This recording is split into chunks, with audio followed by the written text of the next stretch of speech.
Welcome to COPA IT lab. मेरा नाम है सतीश। इस वीडियो में हम टैली ERP9 सॉफ्टवेयर के अंदर मल्टीपल लेजर्स क्रिएट करना सीखेंगे। इसके लिए मैंने एक नया अकाउंट या कह सकते हो कंपनी क्रिएट की हुई है। Alt+W प्रेस कीजिए। नई कंपनी का जो नाम है वो मैंने रखा है रामसॉप। इसके अकाउंट इन्फो में आना है, लेजर्स पे आना है और सबसे पहले हमें देखना है कि कौन कौन से लेजर्स यहाँ पे बाय डिफ़ॉल्ट क्रिएटेड है। तो यहाँ सिंगल लेजर्स के डिस्प्ले ऑप्शन पे आइए तो यहाँ आपको दो लेजर्स मिल जाएंगे, कैश और प्रॉफिट। तो हमें कैश अकाउंट जो है या कैश लेज़र है वो हमें बनाने की ज़रूरत नहीं है। स्केप हो जाइए। अब हमें मल्टीपल लेजर्स बनाने हैं तो मल्टीपल लेजर्स के क्रिएट ऑप्शन पे आ जाइए और यहाँ इंटर कर दीजिए। यहाँ पर ये पूछता है अंडर ग्रुप।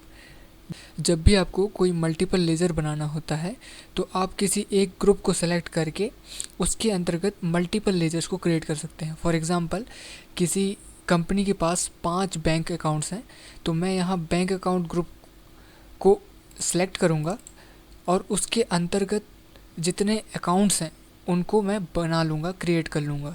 ठीक है। ठीक वैसे ही बैक स्पेस प्रेस कीजिए। फिक्स एसेट्स जो कंपनी में सामान्स हैं जैसे कि फर्नीचर हो गया, कंप्यूटर हो गया और भी चीज़ें हैं जो कंपनी के लिए ज़रूरी हैं। ठीक है। टेबल कुर्सी जो कंपनी में ज़रूरी होती हैं, वो चीज़ें फिक्स एसेट्स ग्रुप के अंतर्गत आप डायरेक्टली एक बार में ही क्रिएट कर सकते हैं। मैं चाहता हूँ कि मैं ट्रांजैक्शन के हिसाब से अपने लेजर्स को क्रिएट करूँ और उसके हिसाब से ग्रुप को भी एडजस्ट करूँ। तो मैं यहाँ ऑल आइटम को सिलेक्ट कर लेता हूँ। यहाँ आपसे अब लेज़र क्रिएट करने को बोल रहा है। तो सबसे पहले आप ट्रांजैक्शन देखिए।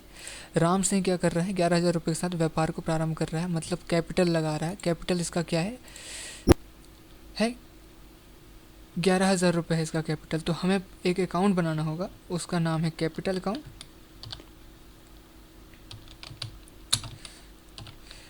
अब ये कैपिटल अकाउंट जो है वो किस ग्रुप के अंतर्गत आएगा? कैपिटल अकाउंट ग्रुप के अंतर्गत आएगा। ओपनिंग बैलेंस नहीं है, इसको छोड़ दीजिए। इसके बाद सेकंड ट्रांजैक्शन पे आते हैं। तो सेकंड ट्रांजैक्शन में आप देखिए नगद माल बेच रहा है। नगद मतलब कैश, और कैश अकाउंट जो है वो पहले से क्रिएट है। अब हमें जो काम करना है वो है ख़रीदा। नगद माल ख़रीदा मतलब परचेज़ किया, तो परचेज़ अकाउंट हमें क्रिएट करना होगा।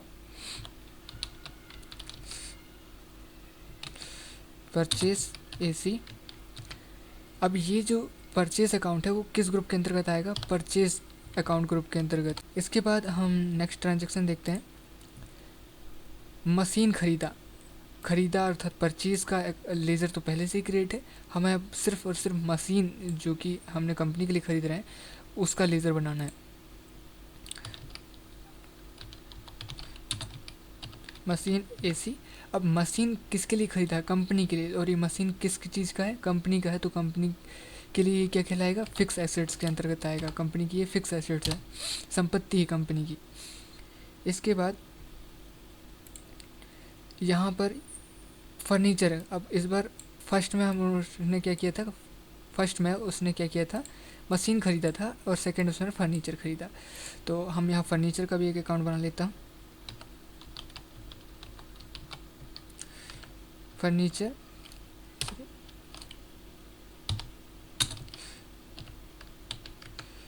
और ये जो है ये भी फिक्स एसेट्स के अंतर्गत आएगा क्योंकि ये कंपनी की संपत्ति है। इसके बाद 5,000 रुपये का माल नगद अर्थात कैश अकाउंट ऑलरेडी क्रिएटेड है, बेचता है। तो हमें बेच रहा है मतलब सेल। अब सेल अकाउंट हमें यहाँ पर क्रिएट करना होगा।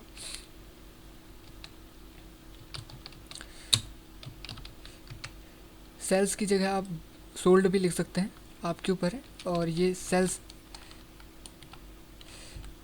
अकाउंट ग्रुप के अंतर्गत आएगा। इसके बाद नेक्स्ट ट्रांजैक्शन देखिए। मोहन को माल बेच रहा है। बेच रहा है मतलब सेल कर रहा है, और सेल लेजर तो हमने अभी क्रिएट कर लिया है। अब किसको बेच रहा है? मोहन को। तो मोहन हमारा क्या है? डेबिटर है, क्योंकि वो हमसे क्या कर रहा है? माल खरीद रहा है। ठीक है।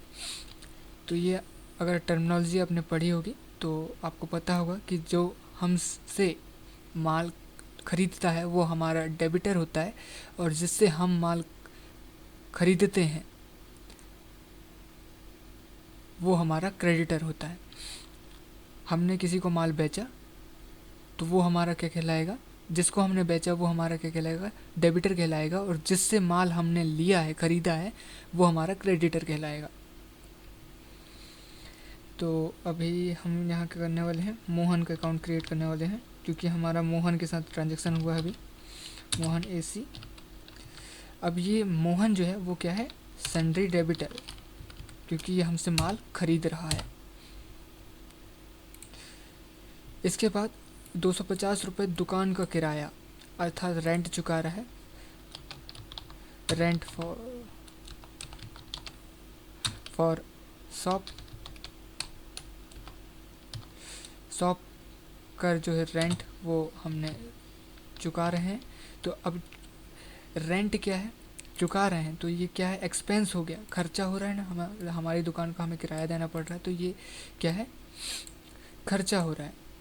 तो खर्चा किसके अंतर्गत आता है, एक्सपेंस के अंतर्गत आता है। और ये किसके ज़रिए हो रहा है, डायरेक्ट एक्सपेंस नहीं हो रहा है, ये इनडायरेक्ट एक्सपेंस हो रहा है। ठीक है, अब ये टर्मिनोलॉजी आप पढ़ लीजिएगा और मैं बाद में भी ग्रुप्स को और अच्छे से डिफाइन करके बता दूंगा। इसके बाद यहाँ लास्ट में देखिए 800 रुपये आपने मुनीम का वेतन दिया। मुनीम का वेतन मतलब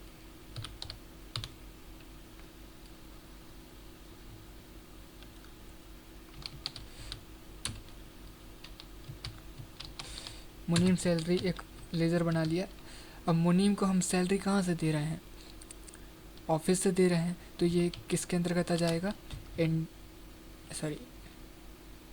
इनडायरेक्ट एक्सपेंस के अंतर्गत आ जाएगा। इस तरह से हमारे मल्टीपल लेजर्स एक बार में ही क्रिएट हो गए। आप इसे कंट्रोल ए के साथ सेव कर लीजिए और यहाँ डिस्प्ले पे जाइए, सिंगल लेज़र के डिस्प्ले ऑप्शन पे जाइए, तो आपको यहाँ लेजर्स मिल जाएंगे। ठीक है, एस्केप प्रेस कीजिए। अगर आपको देखना है कि ग्रुप वाइज देखना है तो आप मल्टीपल लेजर्स के डिस्प्ले ऑप्शन पे आइए, यहाँ ग्रुप है, यहाँ आते हैं। सबसे पहले हम इनडायरेक्ट एक्सपेंस पर क्लिक करते हैं, तो देखिए इनडायरेक्ट एक्सपेंस में दो चीज़ें हैं, दो लेज़र बने हुए हैं, मुनीम और रेंट शॉप। तो इस तरह से हम मल्टीपल लेजर्स क्रिएट करते हैं। यदि कुछ चेंजेस करने हैं या फिर लेज़र डिलीट करना है तो अल्टर ऑप्शन से आप इसे डिलीट कर सकते हैं। Thanks for watching this video and like share subscribe my channel.